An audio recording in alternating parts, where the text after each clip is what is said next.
The other morning, I was making my kids breakfast, and I said, guys, do you want oatmeal or eggs? Because we are the kind of parents that make our kids breakfast every morning, despite their lack of gratitude. And so they said, we want oatmeal. Okay, so I get the pan out, and I put the pan on the stove, and I put the water in and turn it on, and I'm waiting for it to boil, and all of a sudden, one of the kids says, wait, can I have eggs? Yes, you can have eggs. So I get the pan out, and I start to crack the eggs, and I'm about to hit it, and they go, wait, I want oatmeal. And I was like, you're real close, because once this egg cracks, you're eating eggs. That's the point we're at. So I put the eggs aside and turn the water back on, and the water starts to boil, and I pour the oatmeal into the pan, and they say, wait, is it too late? Yes, it is too late. Like, we've reached the point where it is too late. I have poured the oatmeal in the pan. That is what you are going to eat, And there's this kind of desire I have in those mornings just to say, make up your minds. Choose. Pick something and stick with it.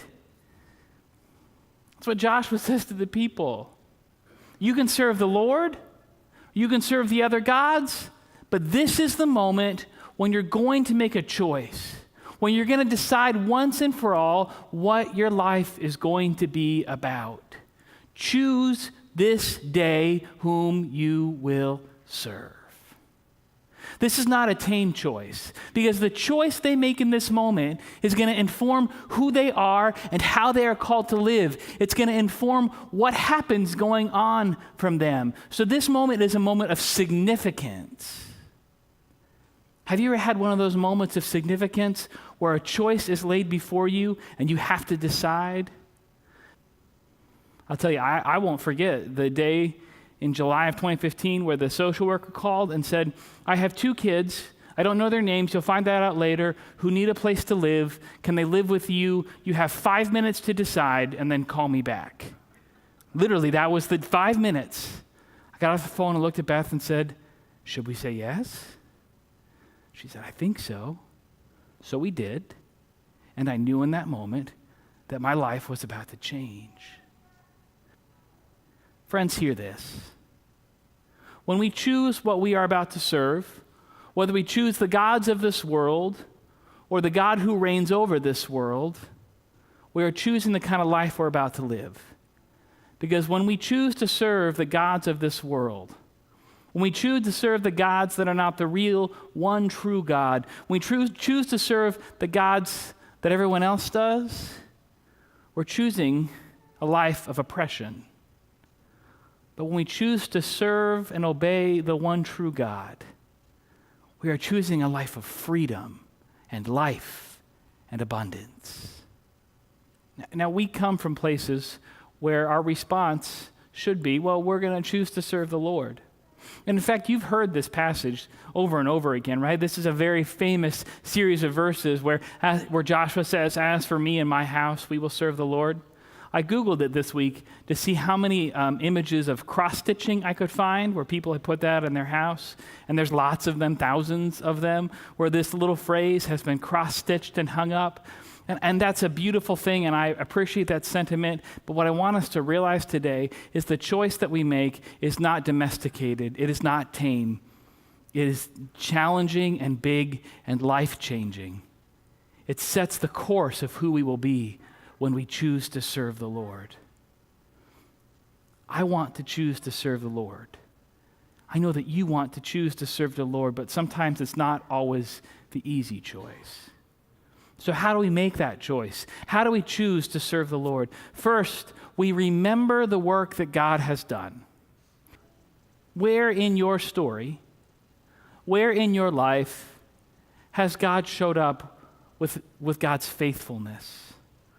How has God watched over you? How has God protected you and provided for you? How has God shared his love for you? How has God strengthened you when you were unable to do it on your own? Where are the moments in your life where you know for sure, beyond a shadow of a doubt, that God has encountered your life? Don't forget those.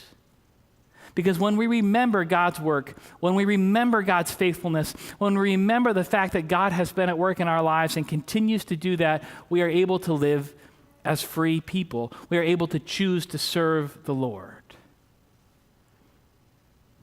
If we want to choose to serve the Lord, the other thing we have to do is name the gods that we aren't going to serve. And when we name those things, we begin to understand that we are always serving something. I listened to Bob Dylan's Gotta Serve Somebody, like on repeat, very loud in my office this week, so I extend my condolences to all my office mates because it's a kind of an annoying song, but it reminds you, right? You gotta serve somebody. You gotta serve somebody, and we are always making the choice to serve something. We are either serving, as Bob Dylan says, it may be the devil or it may be the Lord, but you gotta serve somebody. The truth is, we may serve our own pursuit of wealth. We may serve our fear of the other. We may serve a lot of things, but we're serving something. What are you serving? What are the things that sometimes nudge their way into your life that you serve rather than God? Choose. Choose what you will serve. Choose who you will serve. Thanks be to God that even in this act of choosing, God is with us and God is gracious with us. When the people say to Joshua, "We will serve the Lord," Joshua says, "No, you won't. You're not going to do a good job." And it turns out he's right. The people lose sight of God's work. They forget to remember. They begin to serve the gods of the people around them, and they don't live up to the call that God's placed in front of them. We're going to mess up. There are going to be times when we lose sight of what it is we're called to serve. God is gracious. God is forgiving.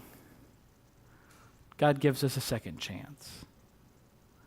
Thanks be to God that even when we forget, God doesn't.